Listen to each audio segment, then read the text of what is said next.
Asus Indonesia kembali lagi dengan smartphone gaming mereka, yaitu ROG Phone 3 guys. Akhirnya rilis resmi juga di Indonesia.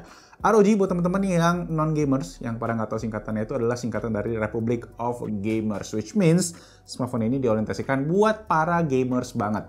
Tapi buat gua yang seorang non-gamers, ya casual gamers lah, gua sangat tertarik guys sama smartphone ini karena semua hal tentang smartphone ini tuh bisa dibilang yang terbaik guys. Prosesornya terkencang Snapdragon 865 Plus, layar AMOLED 144Hz, dan juga baterai super gede 6000 mAh. Tapi desain yang sekarang guys juga jadi jauh lebih minimalis, enggak segarang yang dulu-dulu. Jadi bisa dibilang lah, semakin kesini juga smartphone ini menurut gua itu berasa punya daily driver material yang cocok sama gua. Dari segi ukuran pun, daily driver gua yang sekarang, yaitu Note 20 Ultra, punya ukuran yang kurang lebih sama dengan ROG Phone 3 ini. Jadi apakah smartphone ini akan jadi daily driver gua? Di video ini gua akan share review gua dari segi perspektif non-gamers selama gua pakai ROG Phone 3 ini. So yes, langsung aja tanpa basa-basi lagi, kita mulai videonya. Let's go!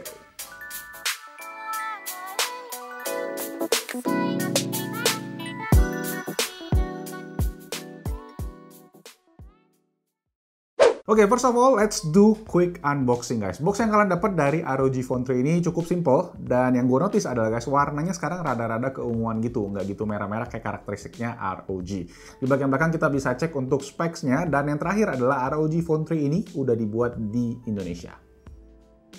Di dalam box yang pertama guys, kita akan temukan adalah sebuah box yang di dalamnya berisikan sebuah case edisi spesial gitu yang buat ROG. Desainnya kayak ada lubang-lubang buat nunjukin logo ROG sama teks-teksnya gitu guys. Nanti kita akan cobain. Kemudian kita juga dapat beberapa kertas yang salah satunya yang paling keren adalah kita dapat stiker ROG. Keren banget. Kemudian yang berikutnya adalah HP-nya sendiri, ROG Phone 3-nya, yang kita taruh dulu guys sambil kita lihat sisa isi box-nya. Oke, terakhir ada sebuah adaptor USB-C to headphone jack yang menandakan kalau smartphone ini udah nggak ada headphone jack-nya lagi. Dan terakhir adalah kabel USB-C to C dan charger yang punya power 30 watt. So, here we go guys, ini ya ROG Phone 3 yang udah gue pakai selama kurang lebih seminggu lebih terakhir. Setupnya juga udah gue bikin biar nyaman, biar gue jadi coba-coba tes jadi daily driver, dan gue juga bisa ganti dua macam tema guys. Yang pertama ada tema yang khusus ROG, yang elemen-elemen gamersnya kuat, warna-warnanya, icon-iconnya strong banget. Dan yang kedua adalah tema stock Android, yaitu polos minimalis kayak yang gue suka. So straightforward, gue langsung pilih stock Android karena menurut gua tema yang ROG itu terlalu rame. Jadi ya just personal opinion sih ya, mungkin kalau kalian yang demen game ya boleh pakai yang ROG juga, jadi lebih fleksibel. Walaupun demikian guys, itulah yang gue lihat terjadi juga di bahasa desain dari ROG Phone ini. ROG Phone pertama itu kelihatannya garang banget, bener-bener kayak nggak biasa gitu guys. Kemudian ROG Phone 2 terlihat masih garang tapi udah lebih dewasa. Sekarang di ROG 3 menurut gue sekarang elemen desainnya itu lebih ke minimalis.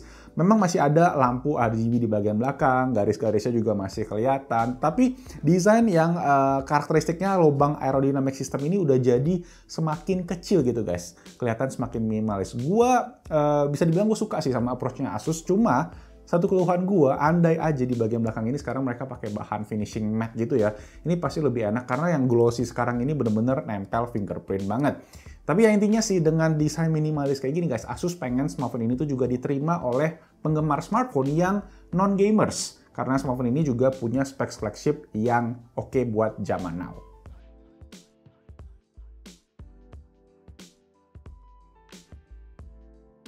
Oke, sekarang langsung aja kita ngomongin tentang specs-nya. Prosesornya menggunakan chipset terkuat terbaru Snapdragon 865 Plus, mungkin smartphone resmi pertama di Indonesia yang pakai chipset tersebut sampai video hari ini dibuat. Varian yang gua pakai ini punya RAM 8GB dan juga storage 128GB, ada varian 12256 juga, semua storage-nya non-expandable. Layarnya berukuran 6,59 inci AMOLED Full HD Plus dengan refresh rate 144Hz dan tingkat kecerahan maksimal 650 nits. Baterainya 6000 mAh dengan fast charging 30 watt, triple kamera belakang dan juga satu kamera selfie di depan yang nanti kita akan bahas lebih detail. Fitur-fitur lainnya seperti ada stereo speaker front facing, NFC, dan juga LED notification itu masih ada. Sayangnya nggak ada IP rating dan juga headphone jack tadi udah nggak ada di sini. So, udah jelas kan dari segi spesifikasi nggak ada yang kurang guys dari smartphone ini. Hasil benchmarknya untuk Antutu itu juga dapat angka 619.000 pas gua tes. Tertinggi selama gua tes smartphone, dan smartphone ini juga kalau dicek itu nomor 1 guys di ranking Antutu benchmark. Jadi dari segi performance gaming, nggak ada yang nggak bisa dilibas lah sama smartphone ini, terutama buat game-game mobile yang sekarang terkenal, PUBG, COD, Free Fire, Mobile Legends, Among Us, semua pokoknya rata kanan lah. PUBG malah udah bisa settingan smooth 90 fps, 90 Hz yang beneran emang smooth banget dan somehow bikin pusing kadang guys.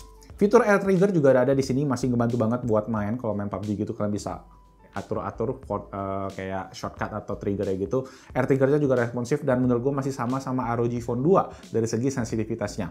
Ada X mode alias itu performance mode-nya buat kalian yang pengen fokus gaming di smartphone ini. Kemudian aksesoris gaming dari ROG Phone 2 juga masih bisa dipakai di ROG Phone 3 seperti ada Aero Active Cooler, Kunai Controller, dan ya semuanya itulah. Jadi kalau urusan gaming menurut gue smartphone ini udah oke banget, nggak ada masalah. Cuma di sini guys, gue pengen sedikit mengevaluasi di bagian user experience. Karena dari bahasa desainnya tadi kan yang semakin minimalis, rasanya emang Asus pengen smartphone ini juga nyaman dipakai sama non-gamers, non-enthusiast gamers kayak gue. Gitu contohnya. Oke, so let's start with the good experience. First of all guys, gue mendapatkan 2 software update. Jadi ya selama 2 minggu terakhir gue ngetesin smartphone ini. Jadi banyak banget hal yang udah di-fix oleh Asus dalam 2 software update tersebut. Tapi ya sebenarnya jujur pas awal gua pas pakai emang ada ngalamin sedikit bug di sana sini yang kayak waktu main game agak sedikit panas. Tapi nggak ada yang mengganggu banget sih. Jadi bisa dibilang respon Asus ini cepat tanggap. Jadi layak diacungin jempol. Kedua, multimedia experience dari ROG Phone 3 ini juga oke banget guys. Pertama dari segi speaker, dual stereo speaker yang ada di depan ini front facing, itu menurut gue juga punya kualitas yang oke banget. Salah satu HP terbaik dengan speaker terbaik, HP yang dengan speaker terbaik bisa dibilang yang pernah gue coba selama gue review HP ya. Pas gue compare ini sama Galaxy Note 20 Ultra dari segi volume, Note 20 Ultra memang lebih kencang tapi agak kerasa distorsi yang lumayan guys. Nah di ROG Phone 3 ini speakernya karena front facing dari segi clarity, bassnya, treble-nya itu nendang, treble-nya juga bulat dan sound stage-nya itu lebih kerasa dan lebih enak dan distorsinya juga sangat minim menurut gue. Kemarin pas gue tes nonton video MKBHD pas nge-review Porsche Taycan, pas dia mention tentang air suspension itu ada sound FX-nya, dia pakai bunyi air suspension itu kalau kalian pakai earphone atau headphone itu kedengeran guys. Nah di ROG Phone 3 ini juga jelas banget suaranya, tapi pas gua tes di Note 20 Ultra itu agak samar-samar, jadi itu sound stage-nya berasa lebih luas. Kemudian layar AMOLED-nya juga menurut gue punya akurasi warna yang oke banget, tingkat keterangannya juga oke, refresh rate 144 Hz itu bisa dibilang ya kerasa beda sedikit dibandingin sama 120 Hz, tapi ya nggak gitu berasa banget kali buat day to day use. Jadi di sektor multimedia menurut gue ini udah oke banget. Oke, kemudian selanjutnya adalah di sektor baterai guys. Dengan baterai Gambot 6000 mAh, gue pas awal-awal ngetes itu gue ngetesnya pakai X mode. Jadi mode performance-nya gue hidupin terus, gue nggak sadar sih sebenarnya karena modenya itu terdanam di mode notification di control center-nya ini. Jadi gue nggak sadar gue hidupin. Gue dapet SOT cuma 4 jaman aja guys.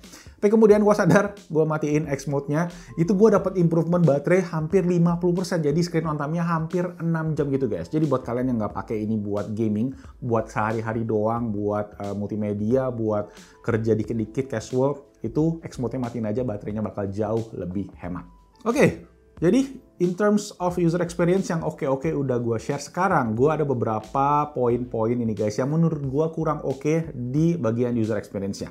Pertama adalah brightness dari layar si ROG Phone 3 ini yang paling rendah. Itu guys masih termasuk terang banget pas gua pakai smartphone ini malam-malam guys. Jadi gua agak kurang nyaman pakai smartphone ini pas ya buat sebelum tidur, buat scrolling gitu lah, biasa kalian semua juga pada gitu kan. Nah itu waktu gua compare juga sama Note 20 Ultra juga berasa kalau layar ini jauh lebih terang. Hampir 2 kali lipatnya Note 20 Ultra. Semoga di update berikutnya brightness layarnya bisa agak diturunin dikit ya. Jadi kan cuma software doang. Kemudian satu hal lagi yang mungkin bisa jadi pertimbangan juga adalah buat teman-teman ada di sektor kameranya guys. Jadi ada triple kamera sekarang di ROG Phone 3 di bagian belakangnya terdiri dari sensor utama 64 megapiksel Sony IMX686, 13 megapiksel ultrawide dan ada 5 megapiksel macro camera. Kemudian untuk kamera selfie-nya ada 24 megapiksel di samping LED notification-nya. Jadi bisa dibilang guys minor improvement lah di sini dibandingin sama ROG Phone 2, cuma penambahan lensa makro aja. Apakah kalian ngerasa lensa makro kepake guys? Tulis di bawah. Nah, dari segi hasil sih menurut gua untuk kualitas foto itu udah cukup oke lah guys. Hasil foto udah termasuk tajam, warna juga cukup oke, dan Sony IMX686 memang punya reputasi yang cukup oke di bidang foto.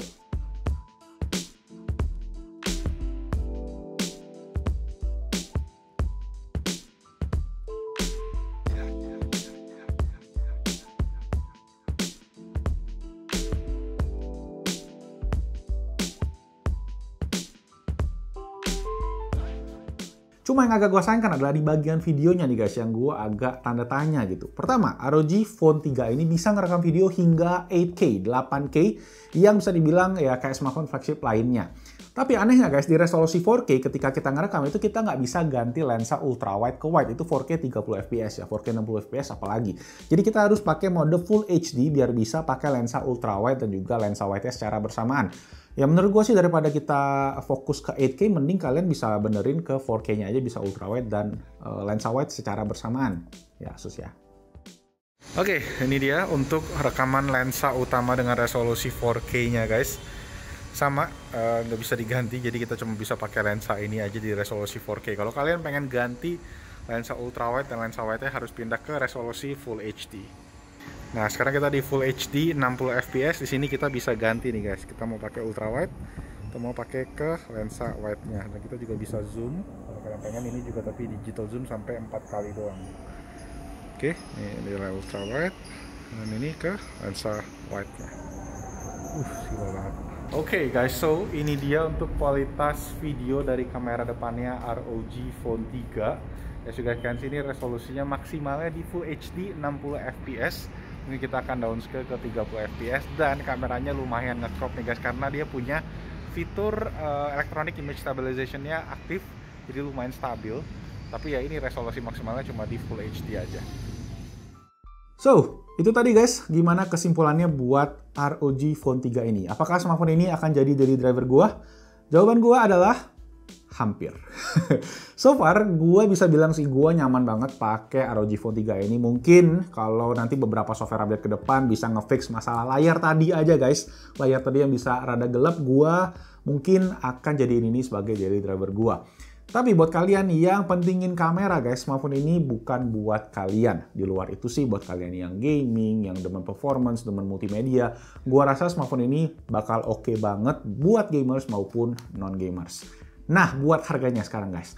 Jadi ROG Phone 3 ini akan meluncur dalam dua varian. Yang pertama yang gua tes ini 8128GB dijual dengan harga 10 juta kembali Rp1.000. Dan versi satu lagi 1225GB itu dijual dengan harga 14.999. Lumayan jauh bedanya ya. Kalau gue disuruh milih ya gue akan pilih 8128 karena menurut gue value for money-nya ini oke banget, terutama buat non-gamers yang lagi nyari smartphone flagship. Oke, thank you so much yang udah nonton guys video dari awal hingga akhir. Kalau kalian suka dengan videonya boleh dong klik tombol jempol ke atas. Jangan lupa juga subscribe ke Best Notification Channel buat info tentang tech and gadget yang ada di Indonesia. Nama gue Malvin. Stay home, stay safe, terus pakai masker, dan nanti kita ketemu lagi di video selanjutnya. Ciao.